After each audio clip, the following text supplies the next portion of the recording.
Yep, I'm back. Another train. Another first impressions video. Let's roll the titles and find out what I got.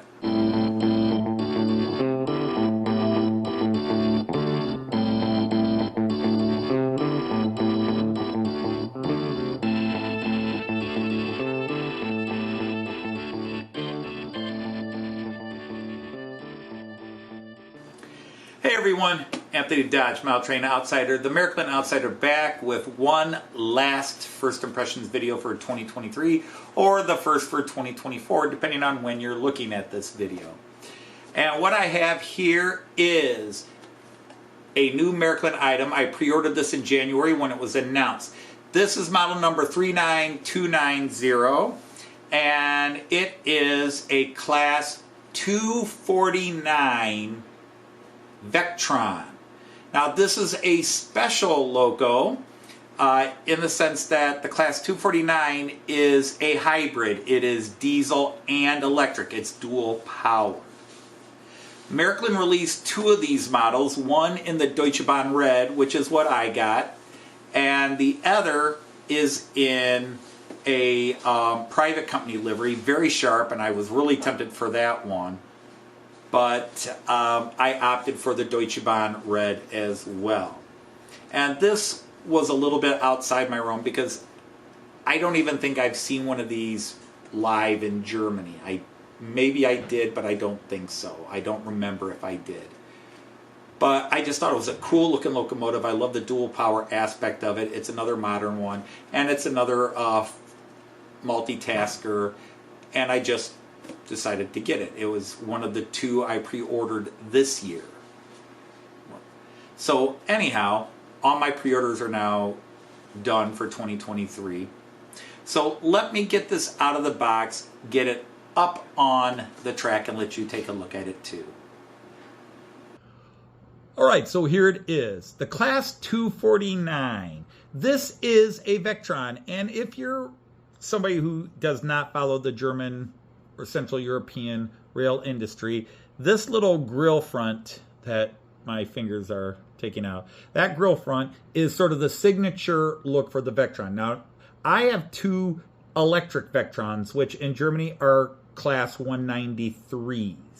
But this is a hybrid. It is both electric and diesel. And it comes with 32 sound and light functions, including diesel and diesel electric operations, because even when it is running diesel, there's still some elements that are electric. And though I got this in the traffic red, I think it's very vibrant. It is my color. Some people might get bored with it, but I just love the Verkehrsrot, the Deutsche Bahn red. And what I love as a sign of some of the quality is just the printing, how small but clear the printing gets here, the signage, the details all around. Notice that the windshield wipers are separately attached. The door handle, Märklin really did a nice job with this. The pantograph details, the fan, the engine room, and that lights up. I will pause here and light it up.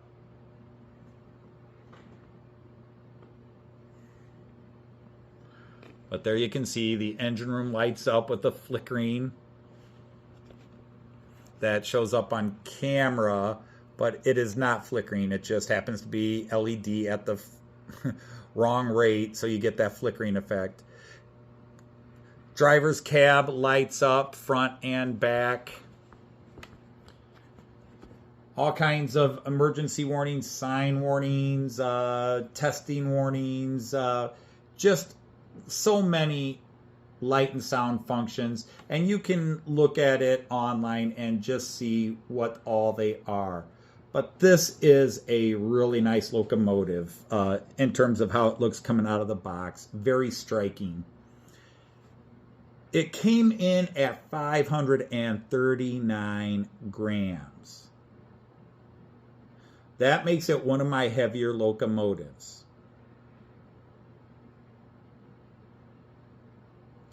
Just absolutely a sharp and wonderful looking locomotive. So what I'm going to do is move it over and run it in, and then we of course will do our up the ramp test and final thoughts. Back in a moment. Okay, I've run it in, and the first thing I'm going to say about running it in is this may have been the quietest run in I've had. I had to keep looking over to see if it was running. I know there's one or two other locomotives that I've said that same statement with, and it's true. In those cases, I had to look over, but this one really had me looking. I had to keep checking, did I accidentally hit stop on my control system?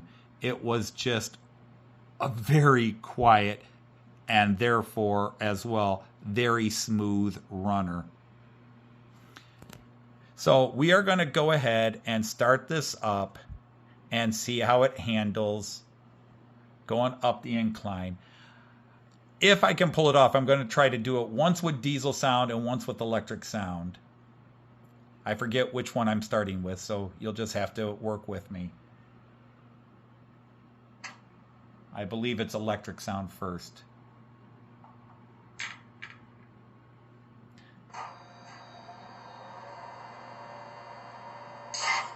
So let's put it into motion.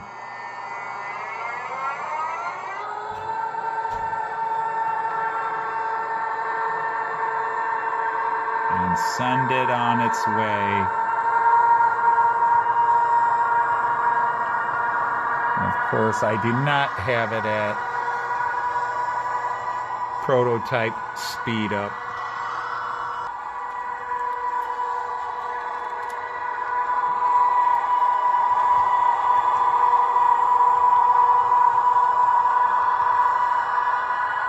It is running at half scale speed, full speed, so it is at 60 kilometers an hour on this first run through. But already, you know, even with my lack of scenery, it just stands out rolling through everything.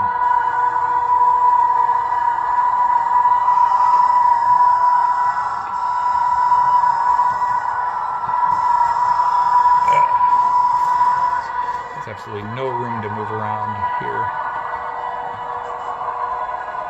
So here we've come around the bend. We're coming onto the straightaway.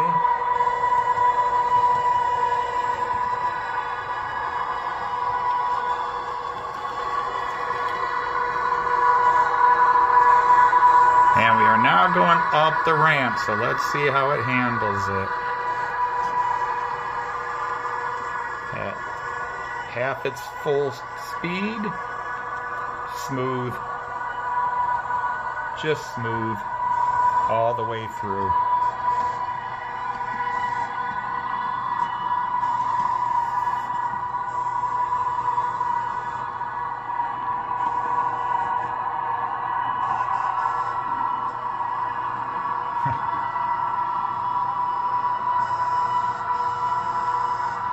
Now I'm going to stop it here and then crank it on to diesel.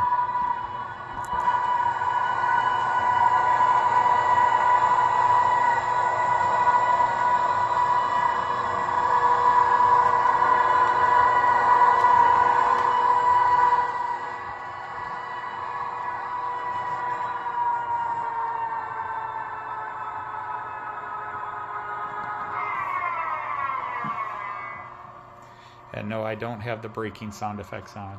All right, so let's switch it to diesel electric sound.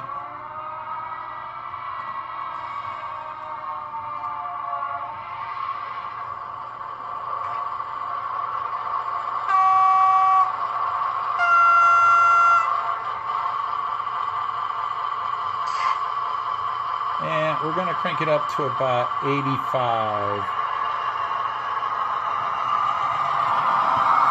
So it's going to zoom. And again, I'm not presetting takeoff time.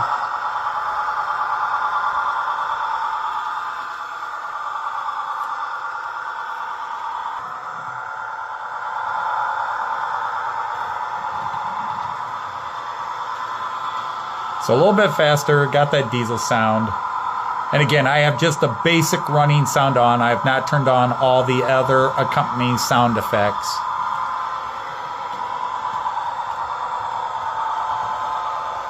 So obviously, at slow speed it handled the incline, so I'm expecting it to do just as well here.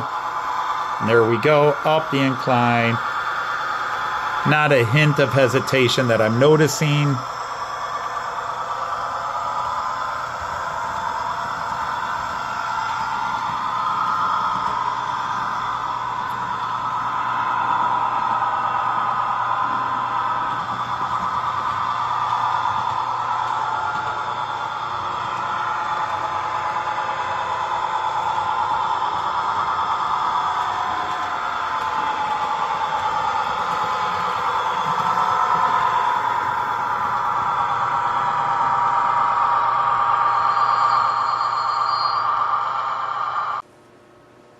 Alright, so there you have it, the run-in. So what are my first impressions? Well, I'm probably a broken record because in most of these videos I'm very positive, but I'm very positive here. This thing ran in silently. It was ridiculous. I literally had to look up from whatever I was doing here and go, is it running? And I mean, I'm not watching TV. I'm just sitting here reading the instruction manual or editing something on my computer here, but I'm not listening to music, I'm not watching TV. It is silent in here, and I'm not hearing it until it comes right up next to me, like 2-3 feet away from me. Unbelievably silent and smooth.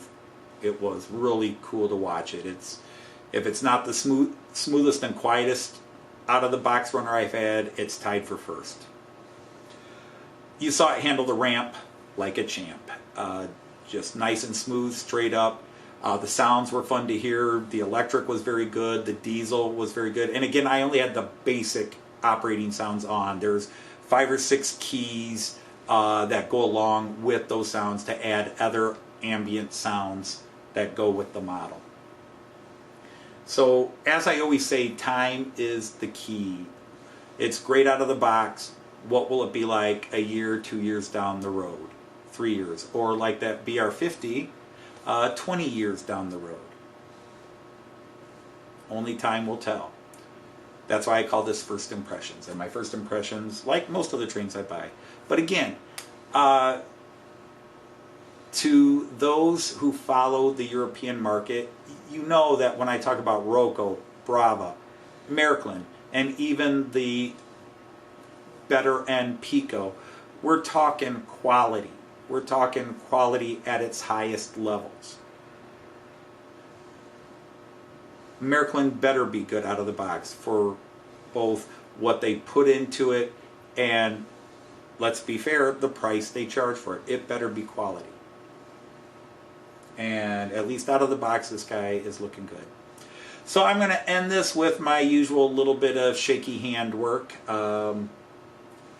And give you just some shots of it doing a little bit more than running up the ramp. Let's have it pulling a little bit, and this is either the last video of 2023 or the first video of 2024, depending on when you catch it. So either way, I'm going to wish you a happiest new year, and regardless of how good or bad 2023 was for you, Joyce and I are going to hope that 2024 is better. Until then, auf Wiedersehen, tschüss, and happy trains. Take care, everybody.